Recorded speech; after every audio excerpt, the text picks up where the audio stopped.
ರಾಜಣ್ಣ ಮುಂದೆ ಏನು ಆಪ್ಷನ್ ಇದೆ ಇದೆಲ್ಲವೂ ಕೂಡ ಸದ್ಯಕ್ಕಿರುವಂತಹ ಪ್ರಶ್ನೆ ಅವರ ಬೆಂಬಲಿಗರಿಗೆ. ಸಚಿವ ಸ್ಥಾನದಿಂದ ಕಿಕ್ಔಟ್ ಬಳಿಕ ರಾಜಣ್ಣ ಹೊಸ ಗೇಮ್ ಪ್ಲಾನ್ ಮಾಡಿದ್ದಾರಂತೆ.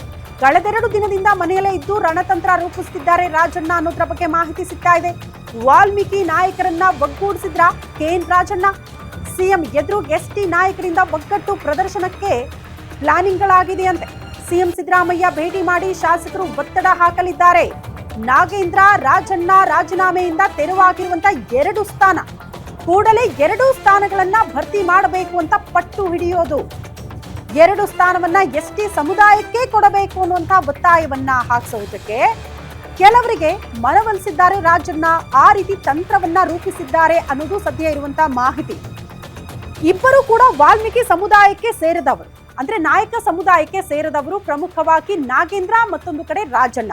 2 ಕಡೆ ಸ್ಥಾನಗಳು ತೆರವಾಗಿದೆ. ಬಟ್ ನಿಮಗೊಂದು ನೆನಪಿರ್ಲಿ, ನಾಗೇಂದ್ರ ಅವ್ರಿಗೆ ಇವತ್ತಲ್ಲ ನಾಳೆ ಸಚಿವ ಸಂಪುಟದಲ್ಲಿ ಸ್ಥಾನ ಸಿಕ್ಕೇ ಸಿಗುತ್ತೆ. ಅದನ್ನ ನಾವು ಹೇಳ್ತಾ ಇಲ್ಲ, ಬದಲಾಗಿ ಸಿಎಂ ಸಿದ್ದರಾಮಯ್ಯನವರೇ ಬಹಳ ಸ್ಪಷ್ಟವಾಗಿ ಬಳ್ಳಾರಿ ಲೋಕಸಭಾ ಚುನಾವಣೆಯಲ್ಲಿ ಬಹಿರಂಗವಾಗಿ ಅನೌನ್ಸ್ ಮಾಡಿದ್ದಾರೆ. ಅಲ್ಲಿಗೆ ಉಳ್ಕೊಳ್ಳೋದು 1 ಸ್ಥಾನ ಏನಾಗುತ್ತೆ ಅಂತ. ಈ ಬಗ್ಗೆ ಮತ್ತಷ್ಟು ಡೀಟೇಲ್ಸ್ ಅನ್ನ ಪಡ್ಕೊಳ್ಳೋಣ. Political bureau head Maruti Pavagada ದೂರವಾಣಿ ಸಂಪರ್ಕದಲ್ಲಿದ್ದಾರೆ. ಮಾರುತಿ, ಇಬ್ಬರು ಕೂಡ ನಾಯಕ ಸಮುದಾಯಕ್ಕೆ ಸೇರಿದವರು. ಬಟ್ ಒಂದಂತೂ ಸ್ಪಷ್ಟ ಅಲ್ವಾ, ನಾಗೇಂದ್ರಗೆ ಇವತ್ತಲ್ಲ ನಾಳೆ ಸಂಪುಟದಲ್ಲಿ ಸ್ಥಾನ ಸಿಕ್ಕೇ ಸಿಗುತ್ತೆ. ಸಿಎಂ ಅದನ್ನ ಭರವಸೆ ಕೊಟ್ಟಿದ್ದಾರೆ. ಈಗ ರಾಜಣ್ಣ ಅವರಿಂದ ತೆರವಾಗಿರುವಂತಹ ಸ್ಥಾನ ಯಾರಿಗೆ ಅನ್ನೋದು ಬಹುದೊಡ್ಡ ಪ್ರಶ್ನೆ. ಹೆಂಗೆ ಲಾಬಿಗಳಾಗ್ತಾ ಇದೆ ಅಂತ. ಶ್ರುತಿ, 2 ಸ್ಥಾನಗಳು ಕೂಡ ಎಸ್ಟಿ ಸಮುದಾಯದವರಿಗೆ ಹಿಂದೆ ಕೊಟ್ಟಿದ್ರು. 3 ಸ್ಥಾನಗಳನ್ನು ಕೊಟ್ಟಿದ್ರು. ಅದರಲ್ಲಿ ಒಂದು ಇಡಿ ಪ್ರಕರಣಕ್ಕೆ ಸಂಬಂಧಪಟ್ಟಂತೆ ಜೈಲಿಗೆ ಹೋಗಿದ್ದರಿಂದ ನಾಗೇಂದ್ರ ಅವರು ರಾಜೀನಾಮೆ ಕೊಡುವಂತ ಒಂದು ಪರಿಸ್ಥಿತಿ ನಿರ್ಮಾಣ ಆಯಿತು. ಈಗ ರಾಜಣ್ಣ ಅವರು ಕೂಡ ರಾಜೀನಾಮೆಯನ್ನ ಕೊಟ್ಟಿರುವಂತದ್ದು. 2 ಸ್ಥಾನಗಳು ನಮ್ಮ ಸಮುದಾಯದಿಂದ ಖಾಲಿ ಆಗಿರೋದ್ರಿಂದ ನಮ್ಮ ಸಮುದಾಯದವರನ್ನೇ ತುಂಬಬೇಕು ಅನ್ನುವಂತ ಒಂದು ಒತ್ತಾಯವನ್ನ ನಿನ್ನೆ ಹಲವು ಶಾಸಕರು, ಸತೀಶ್ ಜಾರಕಿಹೊಳಿ ಅವರ ನೇತೃತ್ವದ ಎಸ್ಟಿ ಸಮುದಾಯದ ಶಾಸಕರ ನಿಯೋಗ ಮುಖ್ಯಮಂತ್ರಿ ಸಿದ್ದರಾಮಯ್ಯ ಅವರನ್ನ ಭೇಟಿ ಮಾಡಿ ಆ ಒಂದು ಒತ್ತಡವನ್ನ ಹಾಕಿದ್ರು. ಇದೇ ಸಂದರ್ಭದಲ್ಲಿ ಈ ಶಾಸಕರೆಲ್ಲರೂ ನೇರವಾಗಿ ರಾಜಣ್ಣ ಅವರ ನಿವಾಸಕ್ಕೆ ತೆರಳದಂತ ಒಂದು ಸಂದರ್ಭದಲ್ಲಿ ರಾಜಣ್ಣ ಅವರು ಮತ್ತೊಂದು ತಮ್ಮ ಅಭಿಪ್ರಾಯವನ್ನ ವ್ಯಕ್ತಪಡಿಸಿರುವಂತದ್ದು.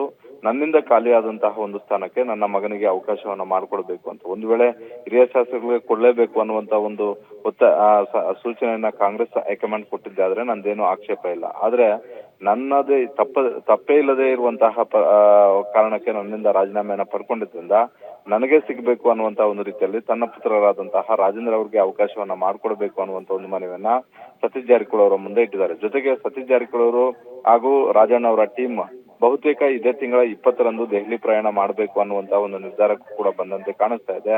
ಆ ಸಂದರ್ಭದಲ್ಲಿ ಕಾಂಗ್ರೆಸ್ ಹೈಕಮಾಂಡ್ಗೆ ತಮ್ಮ ವಿರುದ್ಧ ಕೊಟ್ಟಂತಹ ಎಲ್ಲಾ ಮಾಹಿತಿಯನ್ನ ಓಕೆ, ಸಂಪರ್ಕ ಸಾಧ್ಯ ಆಗ್ತಾ ಇಲ್ಲ. ಧನ್ಯವಾದಗಳು ಮಾರುತಿ ತಮ್ಮೆಲ್ಲ ಮಾಹಿತಿಗೆ. ಎಕ್ಸಾಕ್ಟ್ಲಿ ಇದು ಕಾಂಗ್ರೆಸ್ ಪಾಳ್ಯದಲ್ಲಿ ಸದ್ಯ ಆಗ್ತಾ ಇರುವಂತಹ ಬೆಳವಣಿಗೆಗಳು.